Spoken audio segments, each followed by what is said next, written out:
Yeah. So this Blackboard font R is basically a set of real numbers. Like that, there is a Blackboard font of Q, set of quotient and not quotient, rational numbers, and Blackboard font C, that is something called set of complex numbers. And similarly, we write capital Z in Blackboard font, set of integers.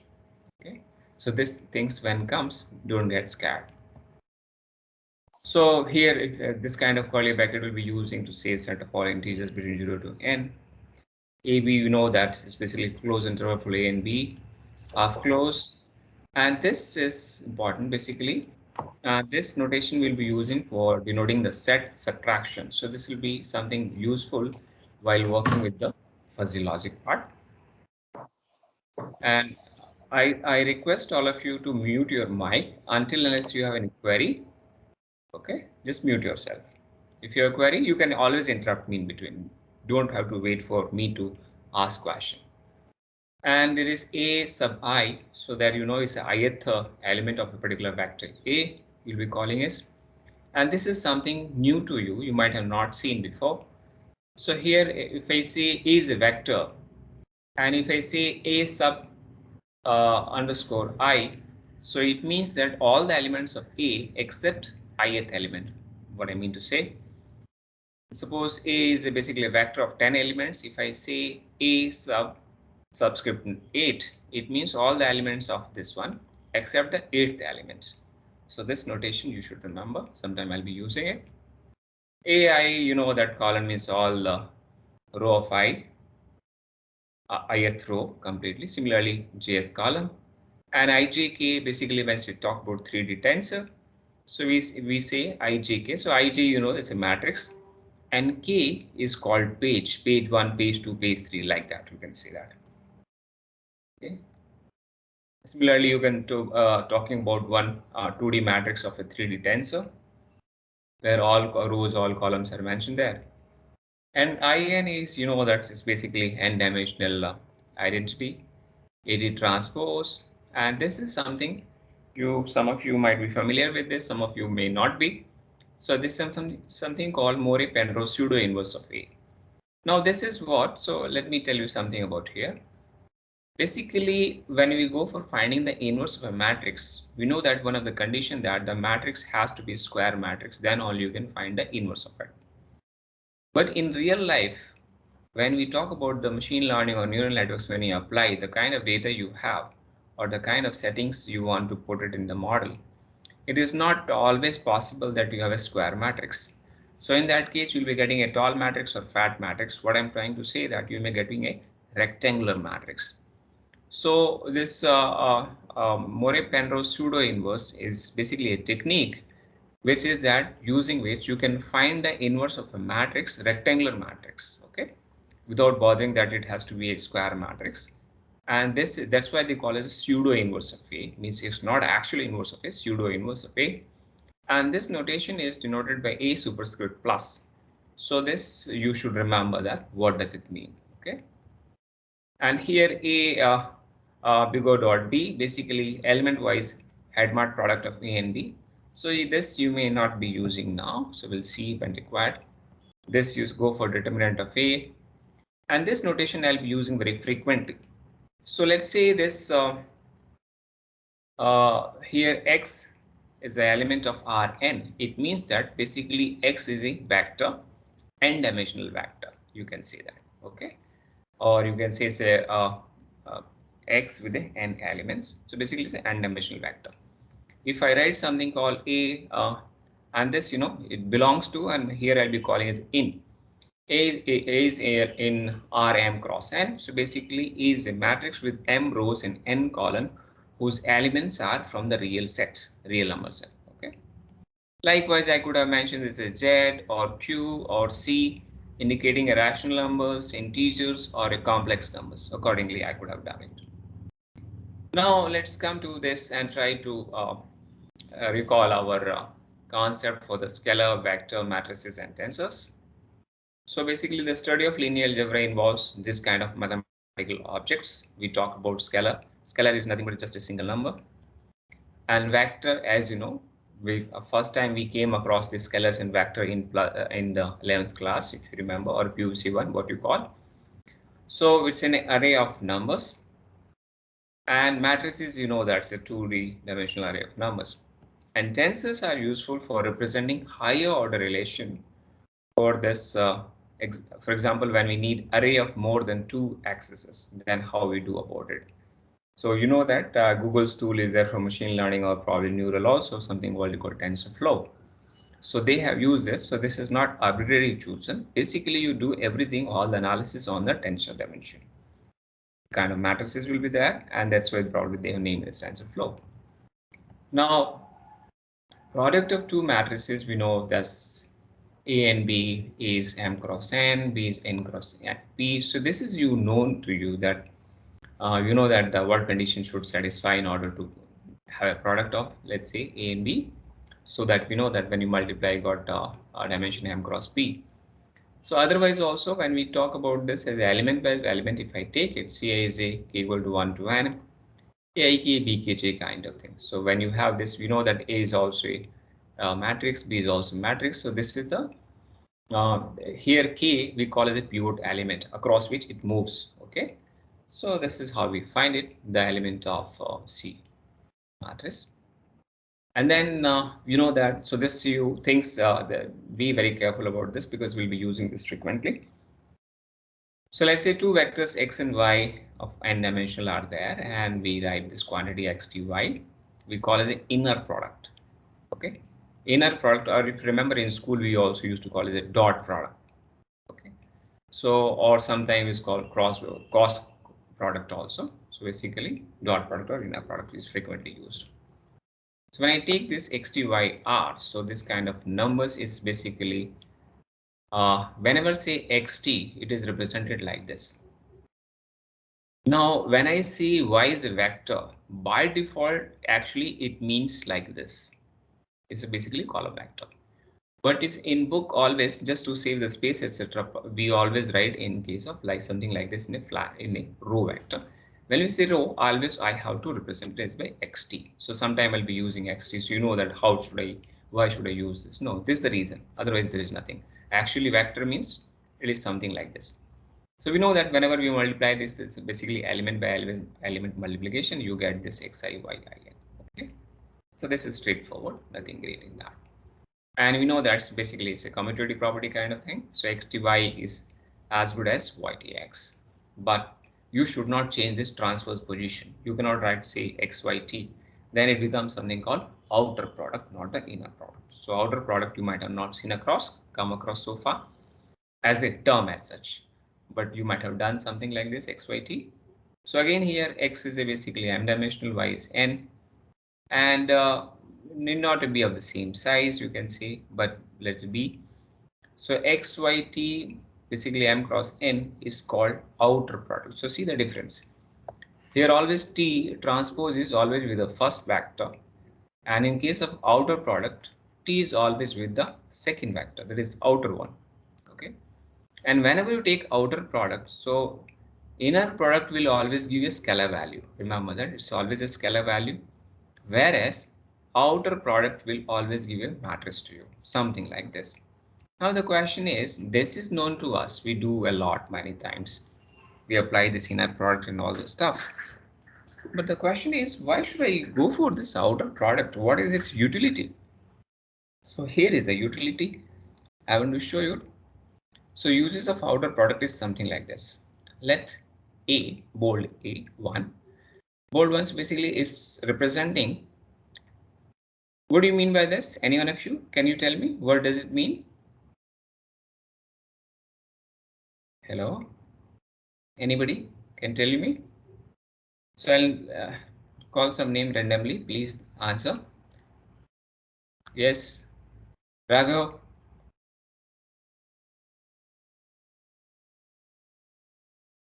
Anjali? Yes, sir. Yeah. What does it mean? So identity matrix, right? No. One belongs to R of n. That means 100010, that type identity No. matrix. No. No. No. No. Anybody else? Unit. Vector. Huh? Oh, No. so it's a unit vector. What do you mean by unit vector? Like the vector with just ones. Okay. Anybody else who has better insight about this? Just few slides before, I said x in Rn. And I said when I say x in Rn means x is a n-dimensional vector. So likewise, here I can say 1 in Rn. So basically is nothing but a vector. Bold 1 is represented as a vector with n ones, 1, 1, 1, 1, 1, n times. So somebody says unit vector. If I say unit vector means only one, like ijk you used to do in school. It's not that unit vector. So basically it's a vector of all ones. How many ones? N ones. Okay.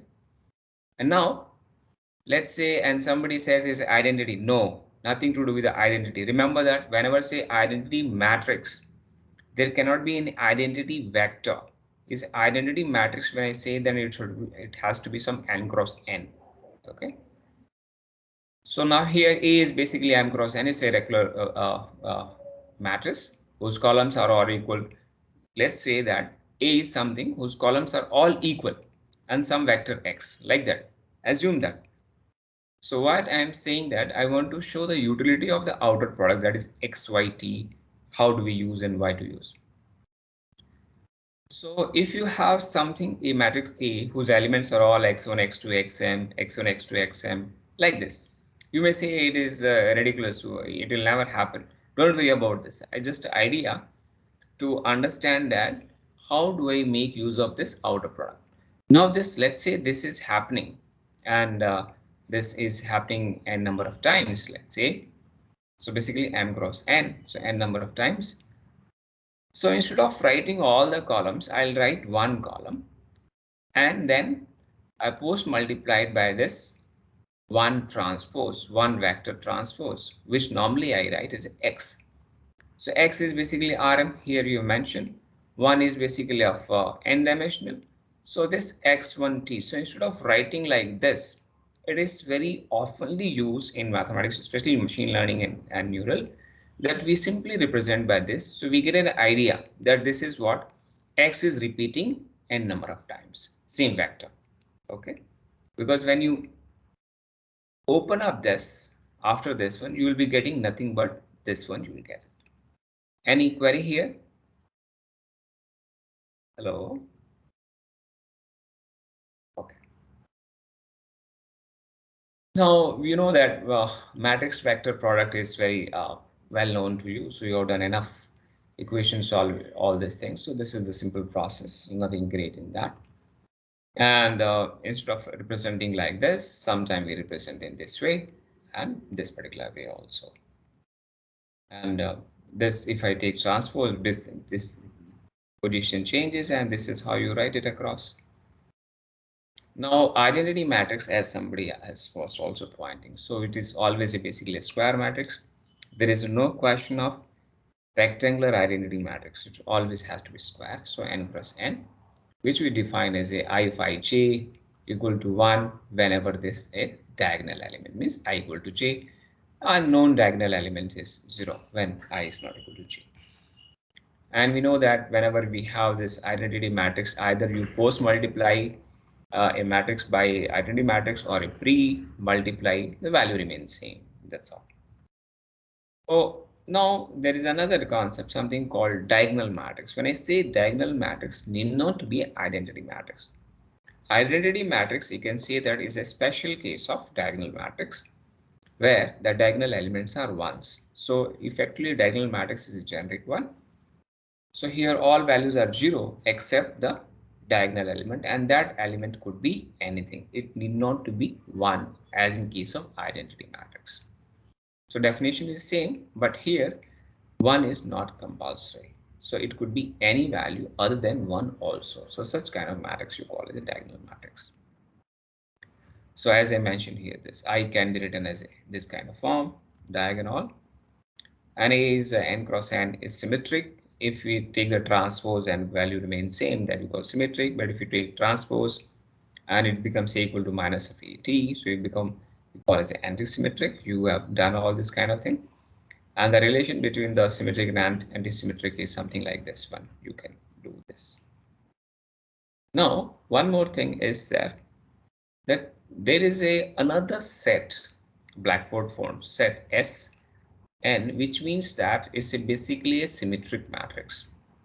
And remember that whenever and then you may be having a doubt. This is the dipole because A is a matrix I'm saying, and I have not mentioned here n cross n. No, it is not a typo. I want to clarify that because symmetric matrix has to be always a square matrix. There's no question of rectangular matrix.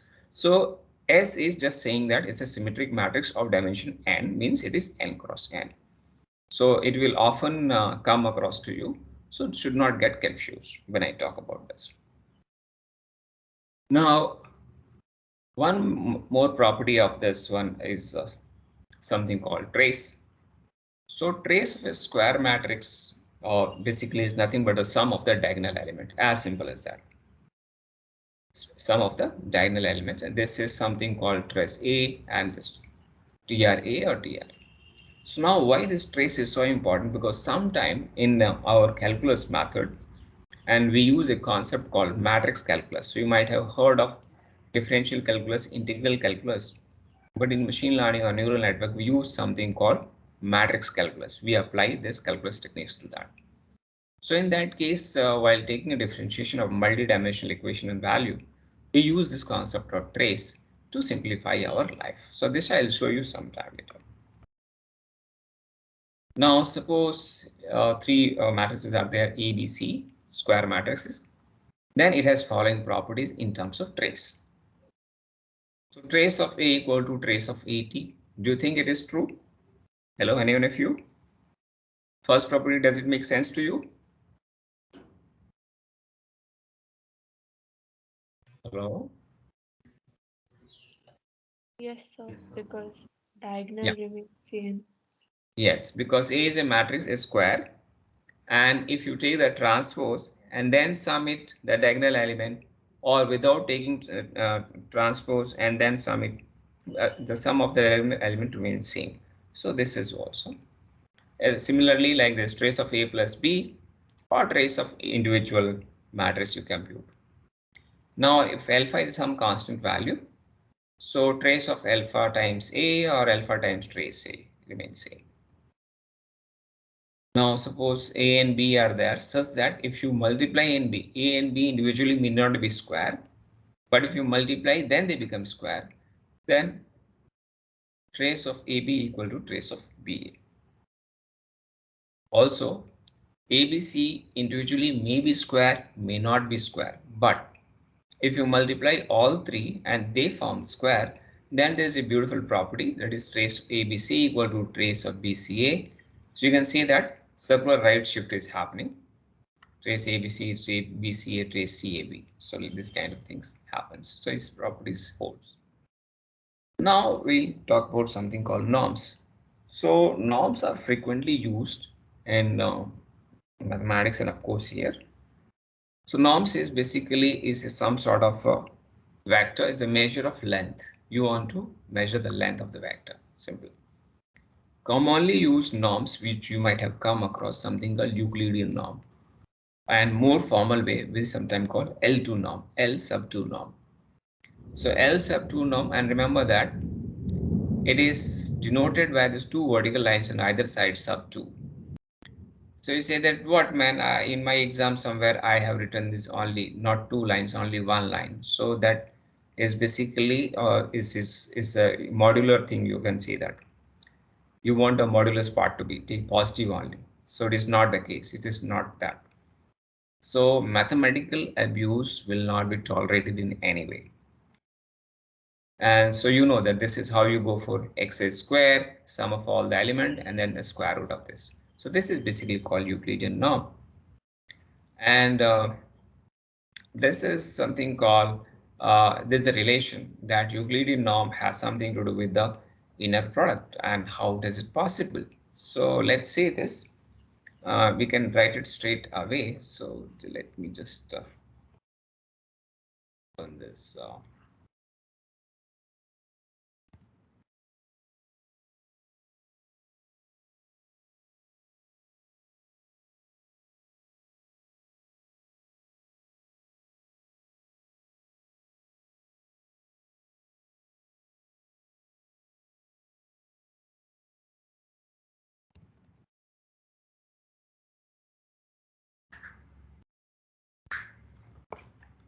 So this is a straight away thing, not a big deal. There is, but surprisingly, this property is used oftenly. So this 2 sub is to indicate is a Euclidean norm, and we are saying it is xtx. So let's say what is this is we wrote that whatever this is this square I equal to 1 to n and norm of this one. Only this is to indicate this part, not the square. But when I square it, definitely what I'm saying is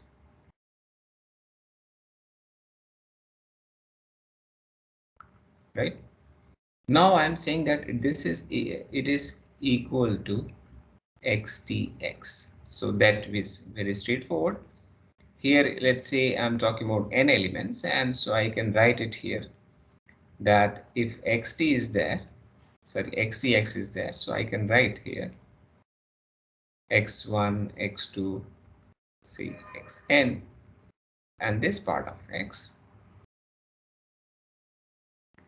x1 x2 xn, and we know that it's inner product, so basically element by element multiplication and sum. So this will come x1 square plus x2 square plus x square plus xn square, which you can always write some xi square I equal to 1 to n. So this is same thing. So that's why we can say that whenever something like this is there, if it is like this, it's easy to convert in the vector notation and deal with that. So this is possible. So don't get confused. If it is something of that sort, I write directly. Okay. Now, basically, we can write in general, a norm is any function f which is mapping from n dimensional to 1 dimension. So basically, it's a length. So I cannot say length is in 3 dimensions. So it's a length is a single value. It's always scalar. So Rn to R that satisfy the following property. So this is if x is n dimensional and fx is greater than 0, some sort of non-negative, f is some sort of norm. This norm could be either Euclidean or something else. And fx equal to 0 if and only if x is 0. So that is definiteness property of that. And if x is n dimensional and alpha is some constant, so you're taking the function of alpha of x and then basically nothing but whatever norm you'll be finding, you'll be multiplying with the amplitude of that particular constant, not the sign amplitude. And again, this property when happens, so you'll be using triangle inequality, this condition holds. Now, often there's 2 kind of norms are used, often used. So basically 3 notations you will come across very often. L1, L2 and L infinity. So when I say L1, so you write norm only 1. Say x I equal to 1 to n and sum of the absolute value of this. So this is how you do it. And then if I say this x infinity and something like this, so max of absolute value. So let's see that let's do a simple problem just to get an idea. It's very a simple toy problem. So let's say, sorry, I have this x, it's a vector, sum 1, -2, -4, -6, 8. Now tell me L1, L2, L infinity. L1, L2, L infinity. Any one of you, please do it.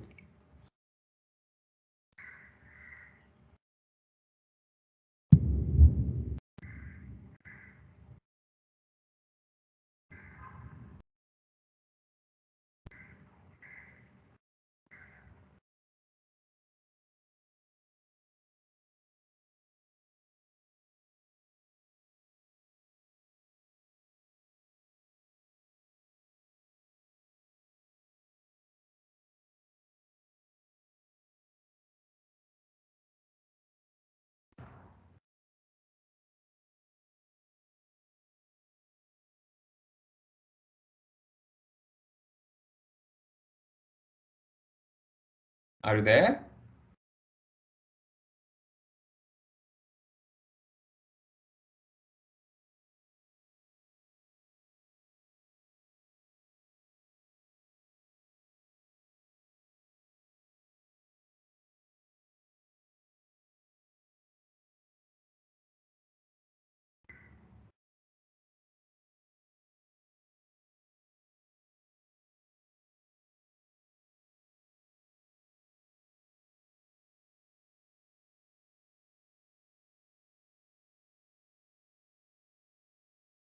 Hello, what is the value? -3, 11, 8. -3. Sorry, I mean 1, 2, and infinity in order. -3, 11, and 8. -3 will not come. 21. Yeah, so see, when I say L1 for this X only, if I complete, so remember the formula, 1, 2, and whatever the dimension may be, Xi absolute value. So even though negative is there, so it's simple, nothing but add of summation of all these things, 1 plus 2 plus 4 plus 6 plus 8, whatever, 14, 18, 321, straightforward, as somebody told. Now when I say L2X, so again the formula is 1 n xi square. So we know that 1 square plus -2 square plus -4 square plus -6 square plus 8 square, right? So whatever this value may be, so 1 plus 4 plus 16 plus 36 plus 64, and which comes out to be 70, 100, and 121, whatever. So this is the value. We can find a square root of this and we get it. Now when it comes to L infinity, so it is nothing but, it simply says max of xi, something like this. If you remember, see here, max of this one. So you take that value, which is maximum, and but the absolute one. When I say absolute one, in this case, luckily 8 is the maximal value. But suppose, so here it is written like this. But suppose this was even minus was there, still I would have taken only because absolute value have to take. So this, remember this difference, L1, L2, and L infinity. We'll see this in some sort of normalized this optimization problem. We will say L2 optimization, L1 optimization, L infinite optimization. So we'll see how do we make use of that. Okay. And somebody said length, this one is negative. Remember that it is a length, and length cannot be negative. It always has to be a positive number. So in general, we can generalize this. Okay, man, there is some of a pattern. So we have this kind of pattern. If instead of L1 or L2, we say P, it could be 3, 4, 5, anything. So XP is nothing but, see here, absolute here, XIP, summation of all such kind of element, and take the root, pth root, that is 1 by P. Similarly, so this was regarding the vectors. So sometime and often it comes that you need to find a norm of a matrix, not norm of a vector, but norm of a matrix. You will say it's straightforward. No, it is not so straightforward. So norm of a matrix is slightly different from a norm of a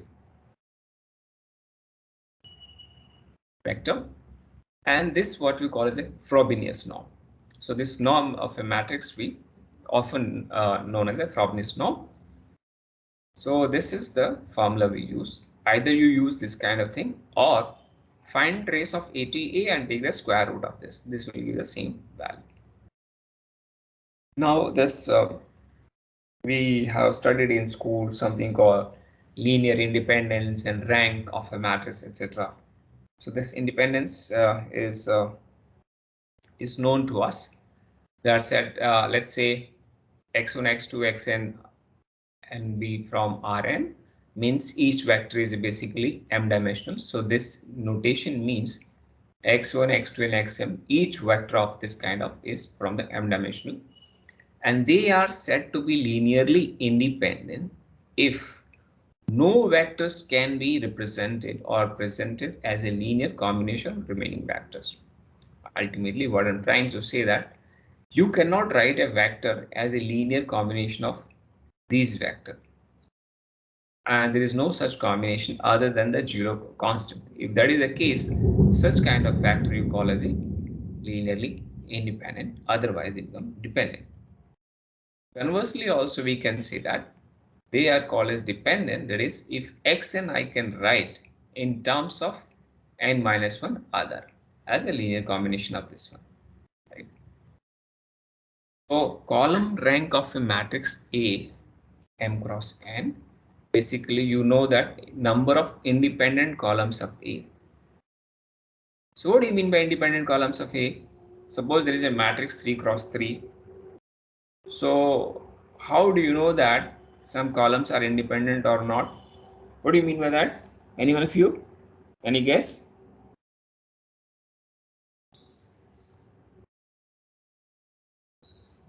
Hello? Bolo bhai, otherwise I'll get sleep, yeah, in the very morning itself.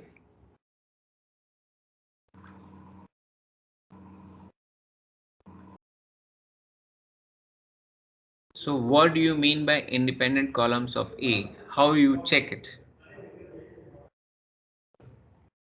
Any idea? So, yeah, please tell.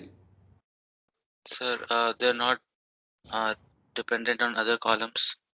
Yes, dependent in the sense that simple to say, okay, let me write this and show it. So whenever you have something like this situation is that, let's say I have matrix A, and let's say there is a C1 here, C2, column 2, column 3, let's say. If C1 I can represent in terms of some alpha C2 plus beta C3, so I cannot say that C2 and C3 are independent. So if I'm not able to, likewise, if I can represent C1 in terms of some alpha C1 plus beta C3, then also I'll say that C1 and C3 are not independent, means they are dependent. Others column can be represented in terms of other column. But if it is not the case, then you call as an independent column. So now it says that you have to find how many number of independent columns are there and of a matrix, and that is called the column rank of a matrix. Likewise, we call it the row rank also. So row rank is the largest number of rows that constitute a linearly independent set as far as rows is concerned. Now, for any matrix A, m cross n, the column rank is equal to the row rank, and collectively is called as the rank of A most of the time.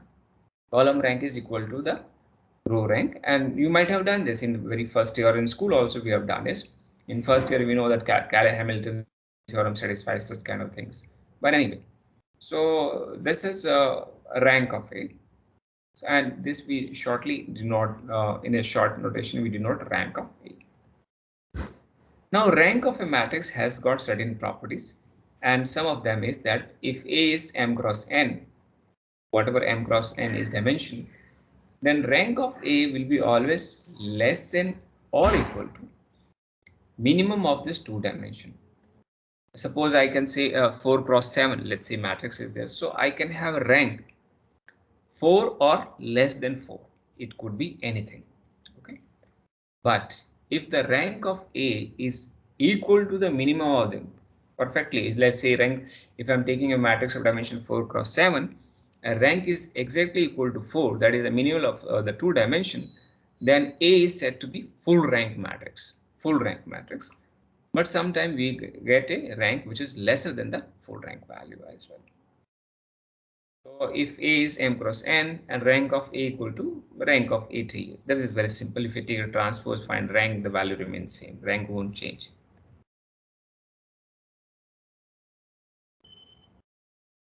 A and B is there, M cross N, N cross P. So rank of A, B is less than or equal to, you know that minimum of this either two ranks. So this property has to be used carefully. And if A and B is there and I want to find this rank of A plus B, so this also follows the triangular inequality. So rank of A plus rank of B. Now, certain quick refreshment on this inverses. So we know that the inverse of a square matrix is denoted by this one, this particular symbol. So A inverse A is always I, and A is post multiplied by inverse is also I. And we know that A is invertible if and only if it is non-singular. So what we mean by non-singular here is, in school we used to say non-singular means determinant equal to determinant not equal to 0. But what do you mean by this? Is there any physical interpretation of this? What do you mean by this? So there's the condition, fine. Good for checking this at the school level. Now, what do you mean by if you say non-singular?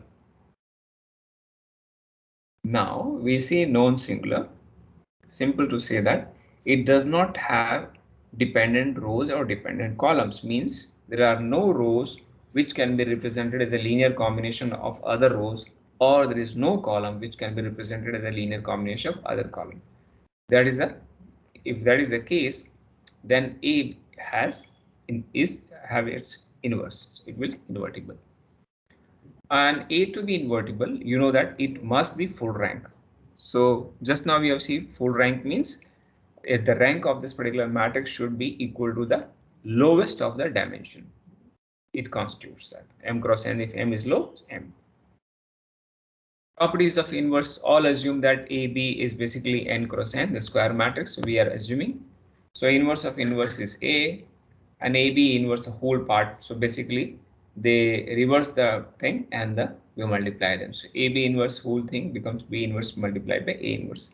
So this applies straight away to the transpose also. If you say AB transpose, so basically B transpose A transpose ulta. So we write like that. And if you take A inverse and then take transpose, or take transpose and then take inverse, it does not affect. Now there is something called orthogonal matrices. So this orthogonal matrices will come into picture quite often in neural. So when you say orthogonal, two vectors x and y are orthogonal, it means basically xt(y) equal to 0. Simple to say that. Right? Now orthogonal matrix. So little in a lighter mode, let me tell you something about mathematics of love and hatred. So you can take it in that way. Let's say, so we just say this xt(y), right? Basically say inner product, you are finding nothing, and we say that equal to 0. Then we say this basically they are orthogonal. So when I say mathematics of love and hatred, this is what you mean to say that, something like this.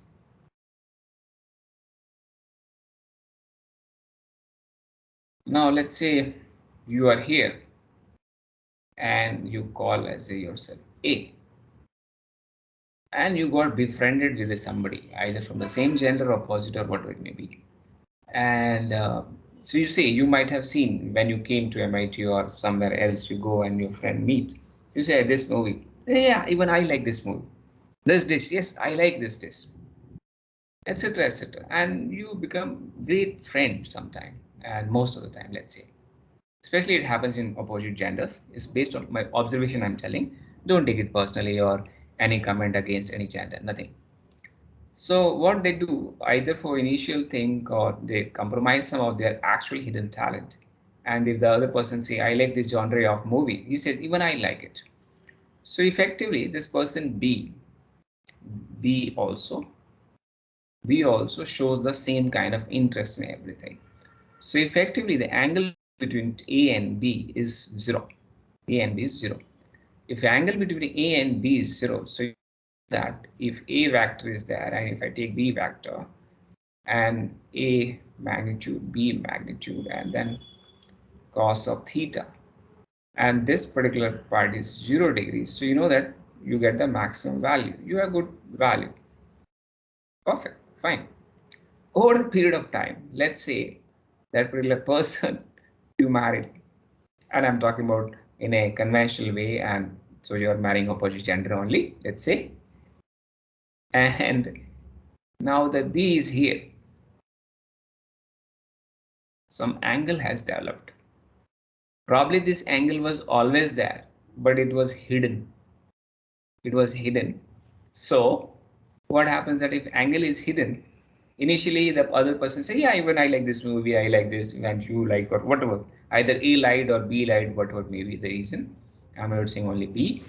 If this is the case, then this value will accordingly change. It will be whatever come less or down, you can say that, right? Now, so over the period of time, this, let's say this angle is further increased, maybe 1 and become 2, whatever it may be. And if the person is married, let's say in married situation, so this angle is increasing day by day, and one day you come here, what will happen between the two people? Any idea? What will happen if they are friend here? They will not continue to be friend here. If they are married couple here, they will see in the court unmarried completely, or you can say that they are filing for divorce or something. Because what does it mean that two people come together only if there is some sort of interest overlap? So projection will be there somewhere. Okay, this much. Okay, no two people are same 100%, but there is a projection of that. So some of the interest of yours matches with others, likes and dislikes matches with others, right? So I'm just trying to say in a very fun part, because this orthogonal thing is, if this the case, if the 90-degree of angle between the two is there, means their interest is far apart completely. Nothing matches. If nothing matches, so whatever the relation may be, if friend is there, then friend chances are very less, because there is no commitment, something of or such kind of problem over there. But it happens, this married relation a lot of problem, or whatever the Western defined relation, you can say that. So this will happen. So this kind of thing is what's called orthogonality. So this is simple to say that, so that you'll remember. That's why I'm attaching this theory. But simple to say, when two vectors, there is nothing common between the two, so such kind of vectors are called orthogonal. And how to check? Check the inner product, and if the inner product comes out to be 0, means there is nothing common in that, such kind of vector is called matrix. Vectors are called orthogonal vectors. Almost, suppose if your individual vectors are apart from orthogonality, means if I take inner product, they become 0. The normalization, the amplitude of each one of them is equal to 1 due to some reason. Let's say this condition is, because normally we go for normalizations kind of sense. If it is equal to 1, then the resulting vector, if they're orthogonal and normalized, some such kind of vectors are called orthonormal. So as I mentioned, a square matrix is orthogonal if all its columns are orthogonal to each other and are normalized. Normalized means they have the amplitude equal to 1. So this is, I'm just showing it. This is quite this one, but this you already know it, but still I don't want to take any chance. Now let's say there is a vector x, and let me see, 2, 3, 4, 5.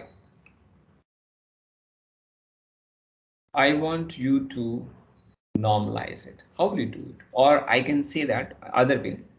I want to find the unit vector for the x. Just I'm I'm using, which you read in the physics in your 11th class or 12th, whatever maybe. How will you find it?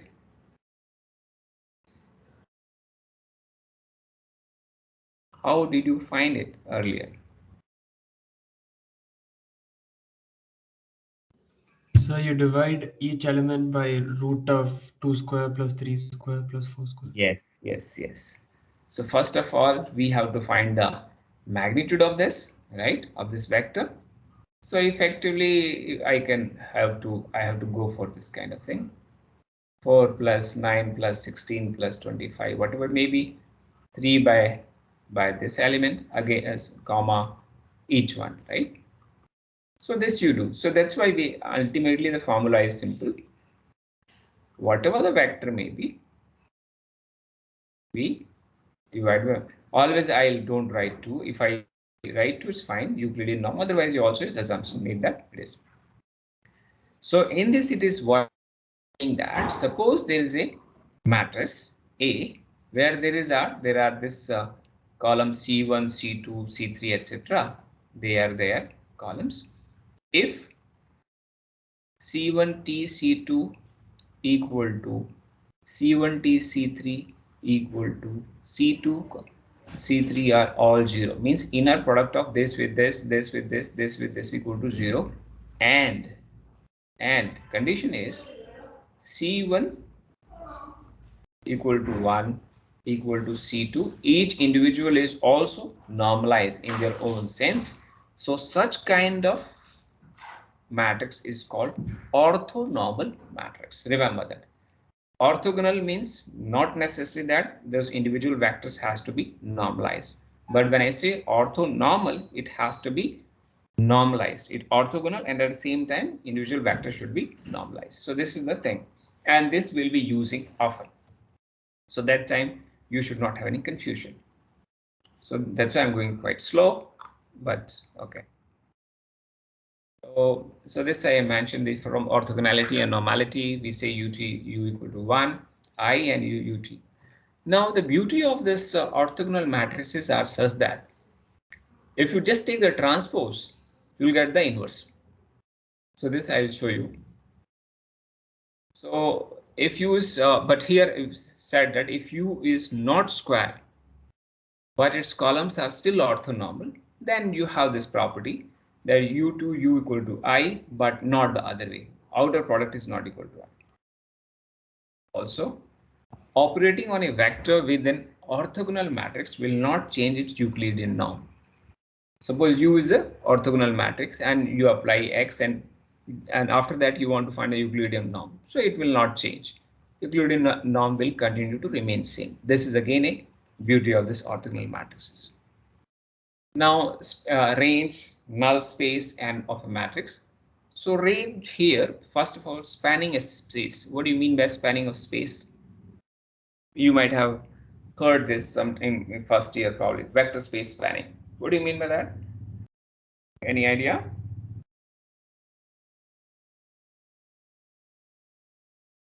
Anybody? No problem. Tell.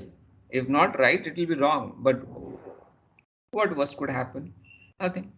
So at least we will come to know, okay, whether I'm aware of it or not. Anybody? What do you mean by vector space spanning? Like for a certain set of vectors, all the other vectors that we can create with the linear combination, that's like the span of it. Yes, simple.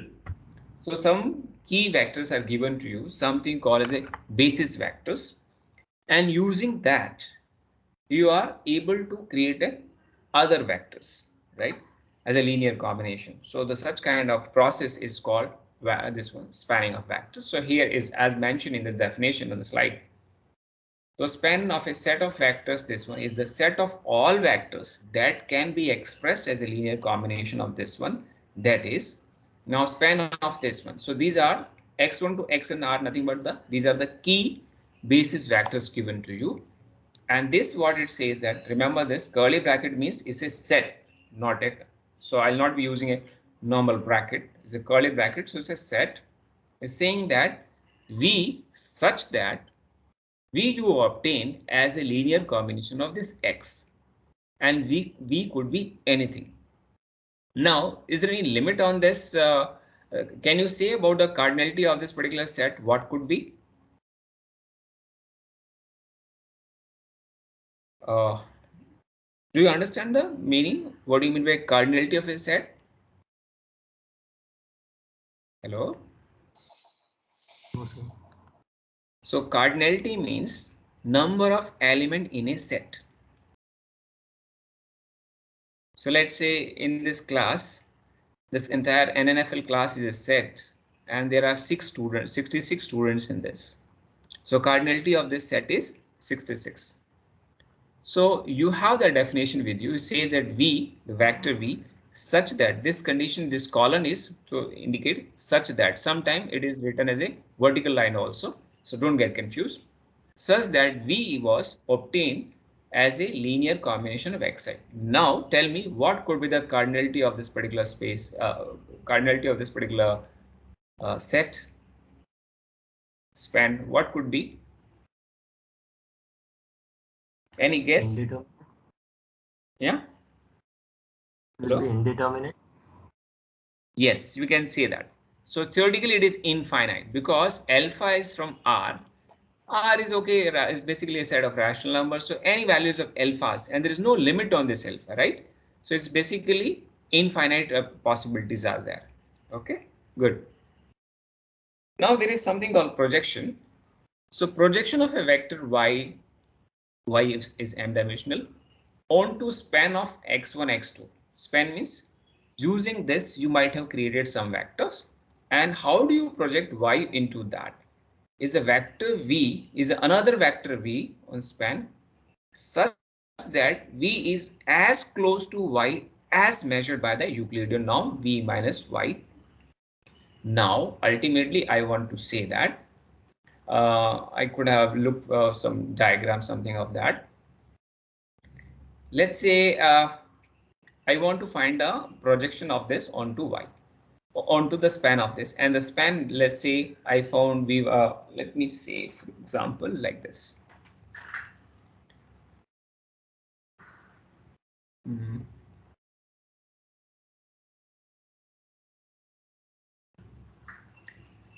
Let's say this, there are from the span, from the V, you already found some x1, x2, xn, etc. Sorry, x3, forget about this. And you want to find the projection of y onto V, 1 to V. If you want to find the projection of this one, so you have to find from x1 minus y, Euclidean norm, x2 minus y, Euclidean norm, x3 minus y, Euclidean norm. And so this is what is the projection could be. So you want to say that how this particular part is projected on this. So this one could be x1, and I am not able to show in this, or it could be x2, etc. So this is how projection you are able to find in the Euclidean norm sense. So we'll see more on this. And so this what it says that you are trying to find that, and this particular notation will be used. R means span this one, this one. So what do you mean by this? So I have mentioned v minus y or y minus v, one and same thing as far as this is concerned. Minus doesn't matter. R min means here if you have found these three projections Euclidean norm, so which one will be the projection? So projection will be that which will give the minimum value of this one. So that's why it says that here it says that projection of y with the whatever v was there, it says that R min v in, of course, whatever the set may be, and this vector v y. This means that value of v, anyway y is fixed, so you are not changing. Value of v which I'm taking from anyone from this one, that value of v for which the argument, this argument is minimum, is called the projection. So simple to say. Let's say I have these three vectors and I want to find a projection of y on this. Then what is the right projection for this? So I'll be finding the Euclidean norm of this and this, Euclidean difference I should say, not norm, Euclidean difference this with this, this with this, and this. And that which one is the nearest, I'll say that is a projection, not the far away, right? So this is how it is going to be. Okay. Now, any doubt here? Any doubt, anybody? Okay, no. So, and then range. So range, you all know. Range of a matrix denoted by RA is a span of columns of A. So whatever the column of A, and using that span, if you're able to find it. So X could be anything from Rn, and using the columns of this, you are able to find. So this is what you call as range. Down there is something called null space of a matrix A, M cross N, and denoted by NA. And this is very important definition we see. So NA is a set of all vectors. NA is a set of all vectors that equal to 0 when multiplied by 8. So this is somewhat surprising. So let's say it's important, say A is a matrix given to you, and somehow you have to find all those X such that when you multiply A with X in this form, the overall multiplication should be equal to 0. What is the utility that we'll see? For the time being, you just understand. So this finding the null space is a very difficult task and a huge task itself. You have to find all those X so that if you multiply, it becomes 0. So it could be not be only one combination, there could be many of them. Okay. And there is this property between the vectors of RA, that is a range of AT and R both in Rn. So it follows this one. If I take the intersection, this comes out with null space. Also, this RAT and NA are disjoint subsets that together spans the entire space of Rn. Okay. And they have this set of this type are called orthogonal complements and denoted by this notation. The orthogonal complements. This is basically inverted T, you can see that. And determinant is known to you, so I'll quickly go through that. So you know this is how. So remember that determinant, we know that in school we used to have this concept of cofactors and finding all those things. So determinant in simple way, and the notation which I've referred to. So I have, remember that I've said that here this notation I said. Earlier I said some notation like this, that is when I say A sub I means ith element is not there. Sometime we also write A I. So instead of this one, mention this one. Then backslash I means ith element is not there, rest is there.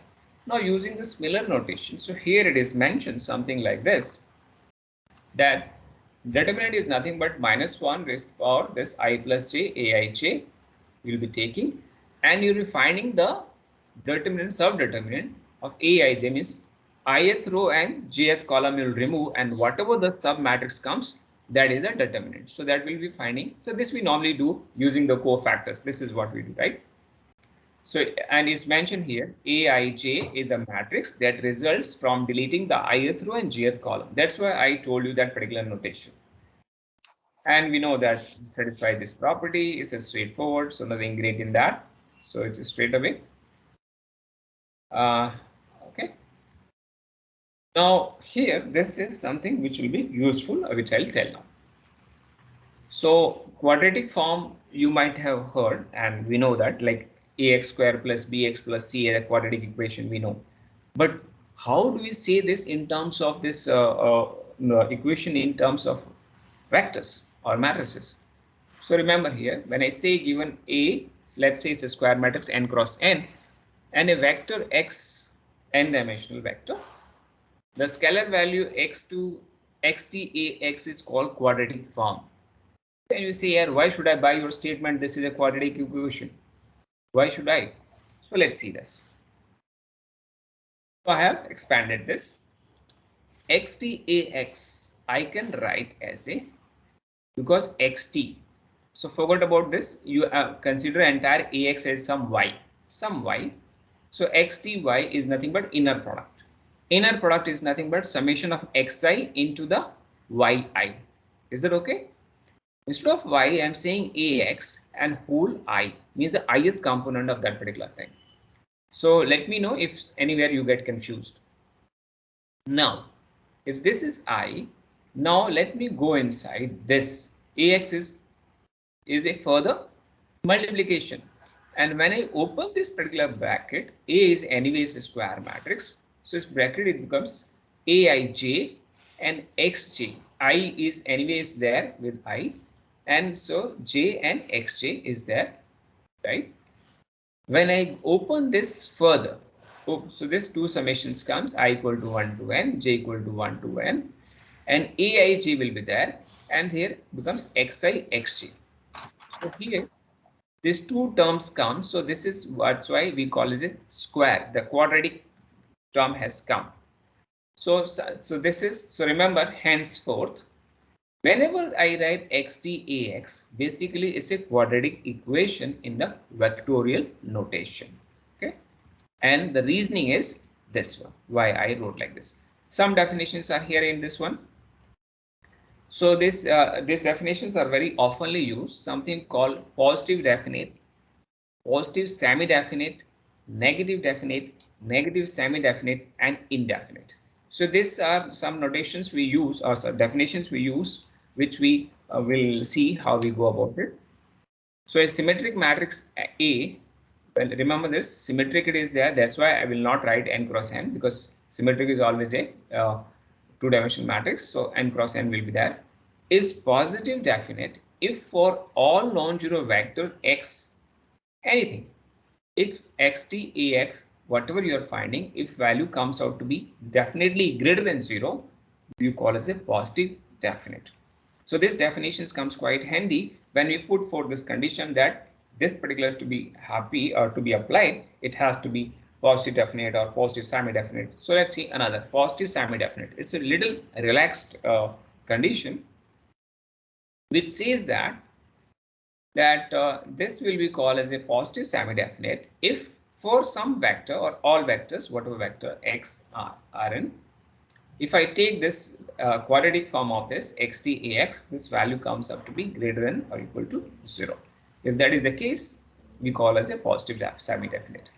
Now you can imagine that what will be the definition of negative definite. Negative definite is this one, that everything remains same, xdax is less than 0, and negative semi-definite is xdax is less than or equal to 0, and something a symmetric matrix X is indefinite if it is neither a PSD, positive semi-definite, nor a NSD, that is negative semi-definite, we call as a indefinite.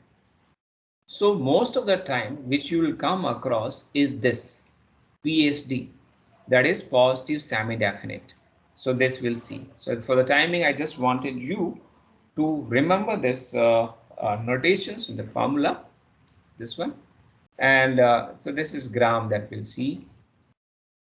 And quickly I'll say the last term today. This eigenvalues and eigenvectors. So this, you know, how do you find the eigenvalues? So you remember that if a matrix A is there, if you want to find the eigenvalues, what you used to do to find a characteristic equation? How do you find a characteristic equation? A minus lambda I mod equal to 0. Substitute it, get the values, find a characteristic equation, solve those characteristic equation, get the values of lambda, right? And then substitute this lambdas in this kind of situation, solve this set of equation, and you get the equivalent eigenvectors, right? So properties of eigenvalues and eigenvectors are this, as you know that trace of this one, if eigenvalues are known to you, just sum all the eigenvalues, this you call trace.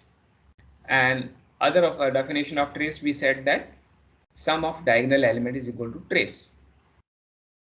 Also, so if you have the eigenvalues with you, and if you take the product of those eigenvalues, you can directly find a determinant.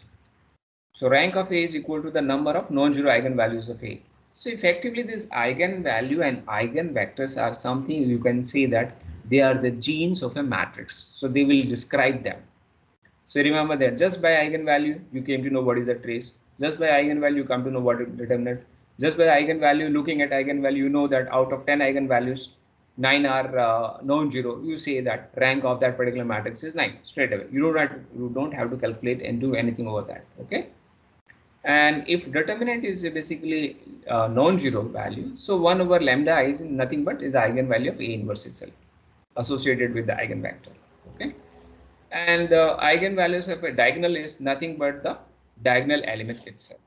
So I'll stop it here, and rest of the part you can go through from the notes which I said last. So if actually this much is enough for us to deep dive in this neural network and get it. And if any addition to this, if anything else is required, I'll clarify side by side. Okay. So I'll stop here. Just be there, and so that I download your attendance. Just a minute.